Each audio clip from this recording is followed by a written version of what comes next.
We are just a few days away from the start of the NHL season. I'm getting really excited, but I definitely want to be letting you know players that I think you need to be adding before week 1, before your league mates do. These are going to be players that have looked really good in preseason training camp. They've been moved up to the top line in a top 6 role, or they're playing on the top power play unit that you can try and get ahead of your curve before your league mates.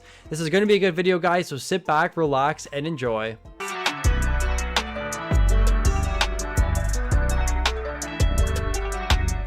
I'm starting to get really excited for what we're going to see from Gunther this season. We know he had a really strong second half of last year, and that's pretty much why we're completely on him this season.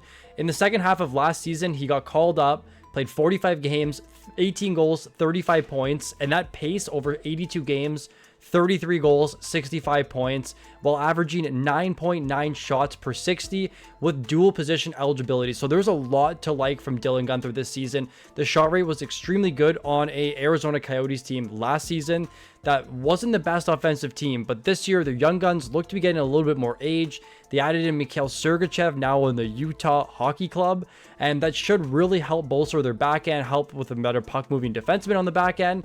And for this season, what we're seeing from Gunther currently in training camp and in preseason, he's going to be skating on the second line with Logan Cooley, while also being on the top power play unit, which is exactly what we were hoping from Gunther going into this season.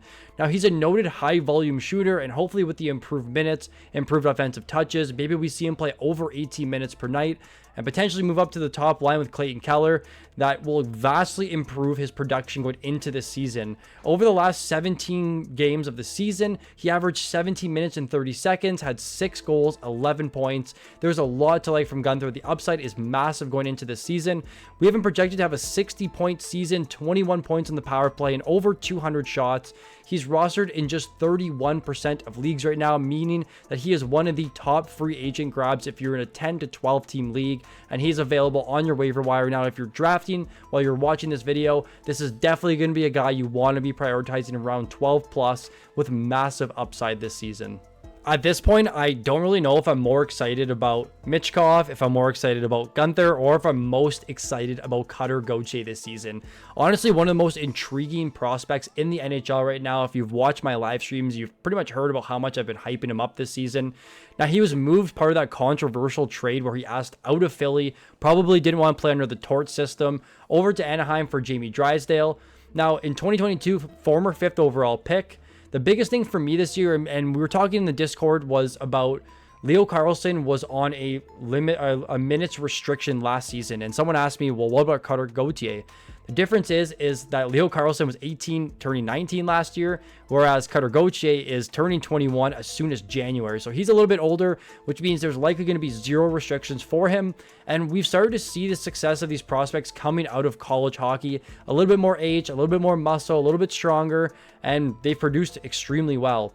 So in Cutter's last season of college, 38 goals and 65 points in 41 games. I actually read today that he set the Boston College record for goals last season while adding 212 shots in those 41 games, 5.1 shots per game. This tells me that he wants to be an elite shooter, a goal scorer in the NHL, which brings high shot volume. And you know I love that. So for me right now, he's currently projected to skate top 6 on the second line with Leo Carlsson. They've had really good chemistry right now in preseason. He's only played in 1 game, but in that 1 game, and this is where I got all the love for him, the Anaheim Ducks had 34 shots on net. Gauthier had 12. The second most on the team, 3. He had 18 shot attempts in that game while playing over 20 minutes per night. Now, if this is for what's to come this season from Gauthier, if we're going to see 18 plus minutes per night in a top 6 power play 1 role for a guy that is a noted goal scorer in his college career, there is going to be a lot to like from him this season, and I do think he has the upside to be a league winner. I also read today at a post by the NHL that Gauthier actually put on 20 pounds of muscle this offseason. He's a 6'2 forward. He's going to come in at 210 pounds. So there's a lot to like from Gauthier on an Anaheim Ducks team that is desperate for high offensive players, and Gauthier fits the bill perfectly. There's a lot to like from him. I'm going to be drafting him. I already did in my FPPL draft, and he's a guy at 26% roster that we may see reach over the 50% mark by month 1 of hockey. Jake Neighbours of the St. Louis Blues had a really interesting season last year. He played 77 games. He scored 27 goals while adding just 38 points. and I only took 145 shots, one of the highest shot rates in the league. He shot 19% last season, but managed to be the Cy Young winner. Hopefully someone gets that. 27 goals and just 11 assists. He added 138 hits, which means he's actually pretty good in terms of the category coverage. He hits both the shot volume and the hit volume while putting up pretty decent points. Now, he was intriguing last season. Again, he is due for some regression because that shooting percentage is high. But what we've seen so far in camp is he is skating on the top line with Jordan Kyrou, who you know we're really high on, and Robert Thomas. But not to mention, Jake Neighbours is also on the top power play unit. We are hoping that this power play unit for the St. Louis Blues can be a little bit better than what we saw last season. But it's pretty hard to ignore a guy that's playing with an 80-point and a 75-point player on the top line, while also skating on the top power play unit and being kind of a mini breakout last year. So with the improved minutes, we project Neighbours to be about 170 shot, 150 hit player. I bumped his minutes up to a little bit over 17 minutes per night, and that's kind of what it produced for me. So right now, too, with the point upside, I do think 50 points is in store for Neighbours. I think although he is a regression candidate for some of the goal scoring, being on the top line and top power play unit, I think the 11 assists, it's not going to be repeatable. It's likely going to come in at a little bit higher, playing with Robert Thomas and Jordan Kyrou. So for Neighbours this season, a very interesting pick at just 26% rostered in 12-plus team leagues. He's definitely someone you want to be looking to add with dual position eligibility and the upside to be a 50-point, 15 power play point, 170 and 150 hit player. Very, very good upside from Neighbours here. I'm really excited to see what his minutes look like in the early going. I know that they don't typically like to roll their top line as much as other teams, but if we see 18 plus minutes per night in a very highly offensive role this season, Neighbours is going to be a very interesting player that you need to be adding before the start of week 1. These Buffalo players keep getting more and more interesting to me as preseason goes on, as training camp goes on, and I'm starting to like this team a lot more than I did before the season started. Now, with Jack Quinn this year, he's currently projected to skate on the top 6 with Dylan Cousins on the second line and on the top power play unit in Buffalo. I know I had some comments saying Buffalo is likely to switch up their power play, and that's completely fine with me. Say you drop your 17th round pick and you add Jack Quinn and Quinn doesn't go off. It's not really that big of a deal because you're picking him up for the upside of the potential for him to stay on the top 6 and in power play 1. Now, his stats last year were relatively impressive for the short stint that he played. He was injured last year, and he's a former top pick in the draft. He had 19 points in 27 games while playing over 15 minutes per night. Now, with the added top 6 in power play 1, we can safely assume that those minutes will likely scale up to 17 plus per night. And the Buffalo Sabres just 2 years ago were the 12th most efficient power play. Now, a big down year last year really hurt the numbers of a lot of their players, and that's why a lot of them are currently on sale. But hopefully with Dahlin healthy, now with Tage Thompson healthy, Peterka with the potential breakout candidate of him, and Quinn as well, this power play can be a little bit better, and that will significantly help Jack Quinn's point total this season. Now, I think if we do see over 18 minutes per night and this power play gets a little bit better, he does have the upside to be a 30-goal, 60-point player with over 200 shots. Now, for right now, our projection is definitely conservative because we don't really know fully what we're going to see, and we haven't really seen a fully healthy season from Jack Quinn. But still, we project him for 72 games played, 57 points, 14 points in the power play, and over 180 shots. Really decent upside for a guy that's just 13% rostered. For those in 14-plus team leagues, he may be available on your free agency, and it's a great time to add a guy that has the upside to play on a very good offensive team that we're hoping to see this year with the three-headed monster in Byron, Power, and Dahlin on the back end. I think this team's going to have a little bit more of a resurgence from what we saw last season, and Quinn should be a big benefactor of that. So definitely a guy I want to be adding on my team or drafting very late in rounds if you're drafting before this video is posted. I'm really surprised to see how low Faulk's roster percentage is. In all the FPPL drafts, Faulk was taken about round 10 or a little bit earlier. And I think in my draft, he went round 8. And just seeing him at 36% rostered over on Yahoo is a very big surprise to me. So we know that Torrey Krug is now out for the entire 2024-25 season, the former top power play quarterback on the St. Louis Blues. And we know they had a bad power play for at least the first half of last season. And then when they hired Drew Bannister, the second half of the season, they were much, much better. Now, there was a lot of people thinking that Scott Perunovich would take over this top power play unit. I honestly didn't think there was any risk, and that's why I was kind of hyping up Faulk and telling everybody to draft him. And now we got confirmed power play lines that it is going to be Justin Faulk quarterbacking the top power play unit. Exactly what we wanted to see from a guy, honestly, in his career who's had very, very strong offensive numbers. Would it surprise you if I said that he's had 6 10+ goal seasons in his career? He's the offensive guy on that team. I know he's a little bit aged, but coming off of an injured season last year, it's reflecting in his really, really low ADP. And hopefully you're able to grab Faulk at the end of rounds or in the free agency if you're in a 10+ team league. Now with Faulk this season, I do think he has very strong peripheral upside. And now with the added power play 1, it even gives him a little bit better of a chance to finish as a league winner this season. Now we project him for 12 goals, 50 points, 173 shots, 141 blocks, and 118 hits. So he's going to get the triple 100 category coverage while finishing with 50 points and 15 points in the power play. That's our projection. Again, it's not 100% set in stone, but it's still a very good outlook from what we're going to see from Faulk, who should have some added minutes from the departure of Krug. And now for him skated on the top power play unit, it seems like a really, really good spot for Faulk this season. Defensemen are flying off the board in drafts right now, and you're going to need to find some value later in drafts or on your free agency. And Faulk's going to be a guy that I'm going to be hyping up as much as I did with Michael Matheson last season, where for some reason his roster percentage just didn't hit that 50% mark until about halfway through the year, and Faulk seems to be in the exact same spot. There was a lot of talk in the preseason about who's going to be quarterbacking the top power play unit on the Florida Panthers. Now, we know that Brandon Montour is now not on the team, so that pretty much opens up an extra 23+ minutes. And Oliver Ekman-Larsson as well, who played about 18 to 20 last season. So there's a lot of minutes to go around, and they brought in Adam Boqvist, who we did think had an opportunity to scale in the top power play unit, and that's exactly what it looks like here in training camp. They did drills as early as the 1st of October, and it still seems to be Boqvist that's there. There was speculation that it would be either Ekblad or Forsling, and as it stands right now, it looks like it's Ekblad and Schmidt that are currently on power play 2, which tells me that Ekblad's the next man up, and Boqvist is the guy on the top power play unit on one of the best offensive teams in hockey. Now, the biggest thing for me in the Florida Panthers is they turn players into gold. We know with Carter Verhaeghe, he went from playing 7 minutes in Tampa, moving over to Florida, and became a 40 goal scorer.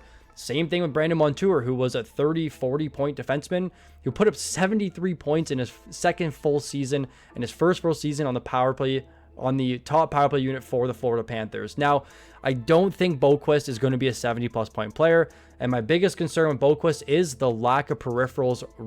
I'm really struggling with that in terms of adding him right now, but I think the upside to be on that Florida top power play unit and just the system they play in that really helps offensive defensemen flourish is where I'm really interested. So right now, it's Boqvist's spot to lose. I think it's a no-brainer adding a power play 1 defenseman on one of the best offensive teams in hockey. He looks to be skating on the second pair right now, so that tells me he's going to be skating about 20+ minutes per night. Hopefully we see this power play go off again. Boqvist is going to be a big benefactor of that. Now, if he gets moved up the top power play unit early in the season, he's definitely a guy you want to be dropping. But I think it's a no-brainer right now to add him for the upside of scaling that top power play unit. Again, got to watch the peripherals, got to watch the minutes, and kind of see his deployment early on in the season. But as preseason seems right now, he's in a great spot to have a very strong start to the season. Now, it's on him to lose, and he does have some injury history, but in 14 or 12+ team leagues, Boqvist is definitely a guy you want to be adding. Do you think this is going to be the last time I talk about Joonas Korpisalo on this channel? Maybe by the time this video is posted, Swayman will have signed in Boston. But man, that has been the talk of the NHL right now. Like, I'm seeing everything on Twitter, on Instagram. There's so many reports coming out, so many conflicting reports about Swayman's status. But for fantasy right now, the biggest thing for me is Swayman's not signed, which tells me Joonas Korpisalo is going to start the season as the starting goalie on the Boston Bruins, who historically are one of the best teams in terms of getting goalies to become very elite. And this is exactly what we saw from Linus Ullmark, where he went from a Sabres team, he was mediocre, to being a Vezina goalie the year after. And with Boston Bruins, they were the 3rd best goals against and save percentage goalie last season. They were 1st the season before. And there's really no question, although Joonas Korpisalo is kind of a mediocre goalie, there's there's no question that he's going to be in line to have a very strong start to the season. Now, the biggest thing for me with Korpisalo, it's kind of what we did 2 years ago with Elias Lindholm when he was power play 1 for the first couple months, and then McAvoy came back. A lot of you sold high on Lindholm. It might be the same thing with Korpisalo this season, where Swayman's return is inevitable at some point this season, and maybe it'll be December when it's the final day for him to sign as an RFA. But for right now, you need to be rostering Joonas Korpisalo, who is going to be the starting goalie on the Boston Bruins. And this is a very, very good spot for him. I do think he has the upside to finish as potentially a goalie too. Now, if Swayman doesn't sign, you have a league winner. But Swayman will sign. I think it's a very good chance. People have been asking me my opinion, but I think it's a really good chance. But right now in drafts, he's going ADP 179. He's under 50% rostered, and he's the starting goalie in the Boston Bruins. So this is a guy you need to be adding. We're projecting him for a 50% start share this season, 28 wins, a 918 save percentage, and a 254 goals against average. So he'll be doing really good for your categories. The saves might be a little bit lacking because of the lack of starts, but still, he's in line for a very, very good start to the year with the upside to potentially be an early season league winner. You need to be adding Korpisalo. You need to be rostering him or drafting him if you can right now. He's falling significantly in drafts, and you know I like the 0G strategy, so the upside is definitely there with him. Finally, to end off this video, we have Lukas Dostal of the Anaheim Ducks. Now, Dostal had a kind of an impressive first full season. It wasn't overly flashy, but for being on a team as bad as the Anaheim Ducks last season, he had 44 starts, a 902 save percentage, and a 333 goals against average. Again, nothing flashy, but had significant volume last season. It actually kind of showed the Ducks that they do have a future starting goalie in Lukas Dostal. So last year, Dostal really made headwaves with his amazing run in the World Cup of Hockey, which usually happens when the playoffs is going on. All the players that didn't make it to the playoffs or were out in the first couple rounds go and play in the World Cup of Hockey. And the Czech team won with Dostal as their goaltender, who posted some of the best numbers I've seen in the World Cup of Hockey. A 6-2 record, a 158 goals against average, and a 939 save percentage. By far the best numbers of any goalie in the tournament. Now, if that speaks to the upside of Dostal, a young 24-year-old goalie, someone I definitely want on my team.